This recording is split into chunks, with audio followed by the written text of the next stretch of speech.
Hey, welcome back to the channel. Thank you so much for checking out this video. Hope you're having a fantastic day. As always, shout out to the 19. Hey, so I got a fever video. Man, I just had a brain freeze. Had to have a fever video coming probably tomorrow. Now that it seems like we've sort of finalized where the Fever are, at least in terms of free agency and signings. They've got a packed roster. It doesn't mean trades won't happen. It doesn't mean they don't draft some players that they end up going with. They've got at least two players on training camp contracts. So things may change, but not as dramatically as they had, unless they have some sort of blockbuster trade. Like I hear rumors about Lexi Hall and Aaliyah Boston being packaged to Minnesota for Nafisa Collier. I didn't hear that. I thought it would be a cool trade because what do you do, Fever fans? Two Fever favorites gone, but Nafisa Collier coming into town. Ooh, that's a tough one. Think about it. Let me know your thoughts on that in the comments below. But I wanted to talk about the Fever just made another signing. They now have 12 players on the roster. From my understanding, another training camp contract like Jaylen Brown's. So these are players basically that are going to be competing for a job. Unfortunately, it seems like Christy Wallace has a job locked up, but I still have hope that they could do something about that.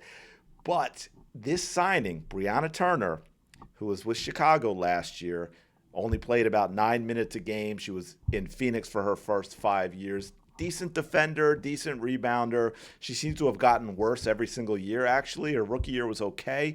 She got some good playing time the next 2 years and was a really solid defensive player and rebounder, and this kind of keeps going downhill. But there are some issues. But before we get to that, the Fever fan base seems to be pretty much united on this signing, just not in a good way, and we'll get to that. But first, I wanted to play a quick clip. This is only about maybe 25, 30 seconds of Stephanie White talking about the locker room and culture, and we've heard the Fever front office pounding that drum this offseason about how important culture and locker room environment and all that is. And I think it's important to hear this before we get into Brianna Turner signing, because for some of us, the dots aren't connecting. It just doesn't make a whole lot of sense. So let's listen to what Steph has to say. That you trust, and people who can help you, when you get tunnel vision, and help you see the big picture and can be honest with you and transparent with you. But as far as the things that we value, first and foremost, competitive spirit and competitive drive. Like in our industry, if you're not a competitor, you're not going to last. And it doesn't have to be to win at all costs, right? It's just how you do what you do every single day. Like for me as a human being, like if you're leaving your shopping cart out in the middle of the parking lot, I'm judging you. You're not going to be on my team. All right. Now, interesting. If you're leaving your shopping cart out there, which, by the way, I hate when people do that. It really pisses me off, too. But one thing she talked about, the competitive drive, how important that is, right? I think we all know, well, there are good qualities and bad in Kennedy Carter. She absolutely has that competitive drive and spirit. And the only reason I bring up Kennedy Carter in this situation is because she is still out of the league. And Stephanie White makes that comment about shopping cart, leaving out your shopping cart. But then they went and they signed Brianna Turner. Brianna Turner is very old school WNBA in terms of what a lot of people think that the league is. It's an activist league. It's a community that is more interested in activism. Basketball is kind of just the excuse to bring it all together. And Brianna Turner very much fits that mold, whether you're for it or against it. And I think if you're a Fever fan, and I don't care about the interests that the players have, that's fine. But when you don't use the league for it, and Brianna Turner does nothing but use the league for it, okay? And we got Fever fans, stuff like this. I'm starting to question the protect the locker room statement. I am not good with BT, Brianna Turner, at all. Brianna Turner having some deleted tweets where Caitlyn was the topic of conversation is interesting. Okay, Ken Swift, who we disagreed on Sid, he loved that for some reason.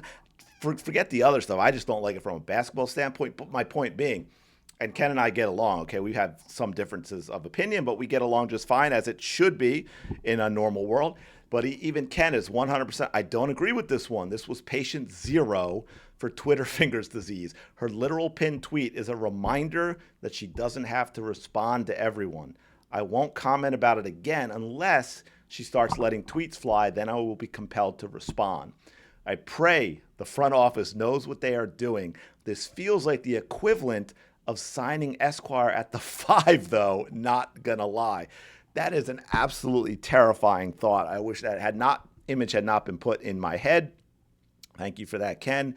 Brianna Turner is a horrific signing, horrible on-court fit, and in the locker room. And by the way, Andy here, initial reaction, liked it. I saw a tweet from him a couple hours before this one when it first got announced and liked the signing. But little did he know, now he's looked into who Brianna Turner is, and not so much. I don't understand this. I feel like they just hired an enemy from within. Yeah, that Twitter feed, I don't know.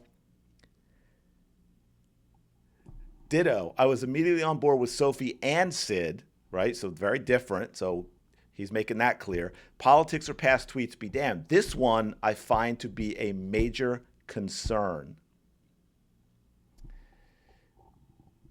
Yeah, not sure about this one.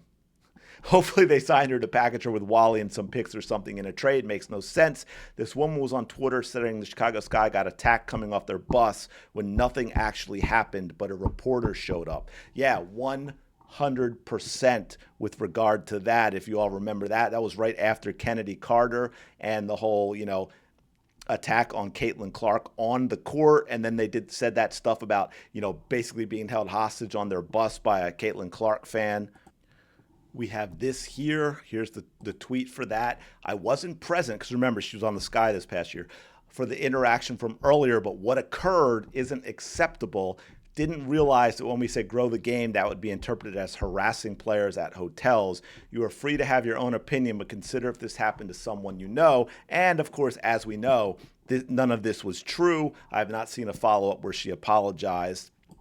And of course, she's going on and, no, I will not expect ism as part of the game. No, I'm not sensitive. She's very sensitive.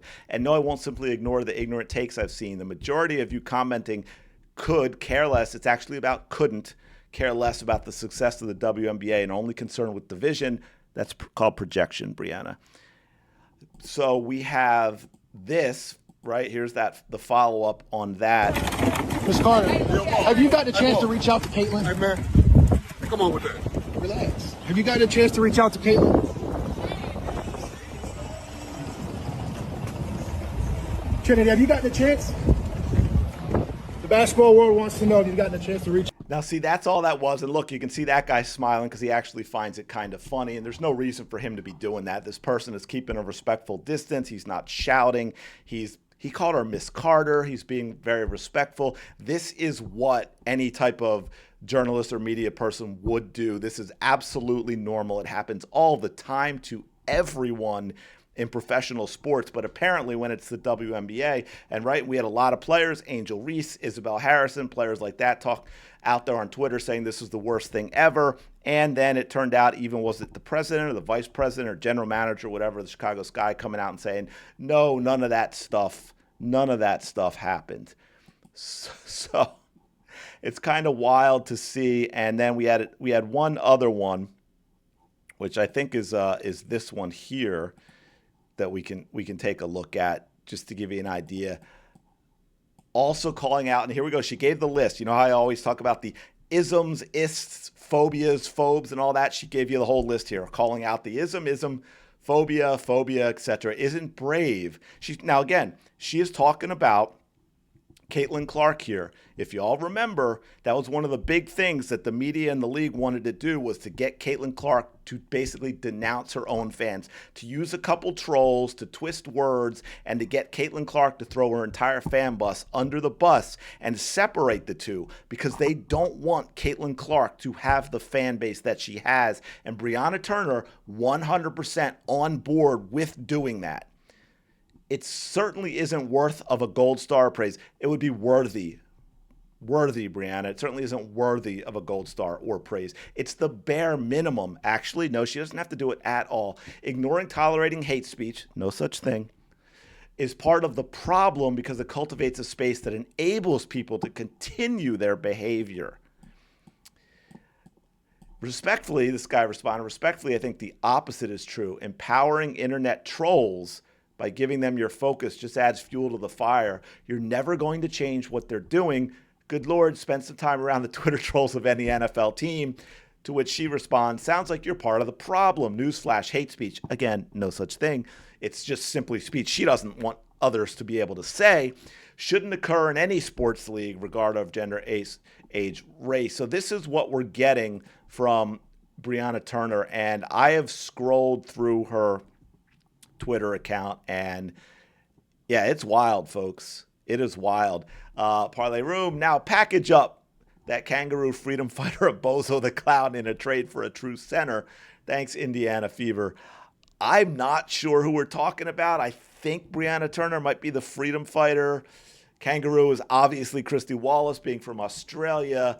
And I don't know who we're calling Bozo the Clown.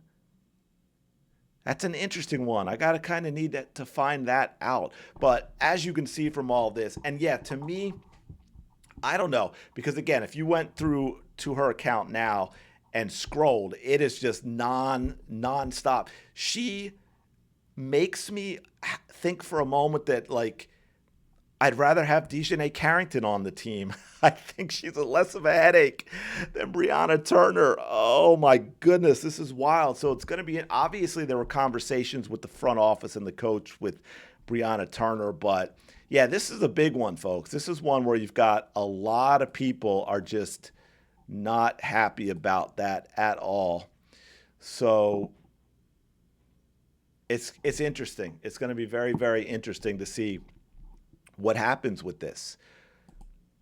I don't know. I kind of question this one when I hear all this stuff about protecting the locker room, and then you sign Brianna Turner, which makes no sense. Now, maybe it's a step for another trade, although I don't know if she has much trade value, or it's simply bringing a body into training camp that you know you're not going to keep for the season. Although quite honestly, with what I've seen from Brianna Turner, I'd be worried that she's going to hurt Caitlin Clark at this point, because yeah, it's wild. And when you think about everything that went on surrounding the Fever and Caitlin Clark and her fan base last year, and everything that Caitlin Clark had to put up with, and then you bring in someone to play with her who was basically now, I won't say leader as in everyone looked to her. When I say leader, I mean she was one of the ones most out there leading the charge with all of this nonsense about Caitlin Clark, about her fans. She made negative comments about Clark and Iowa basketball before Clark even graduated and got to the WNBA. This is not new.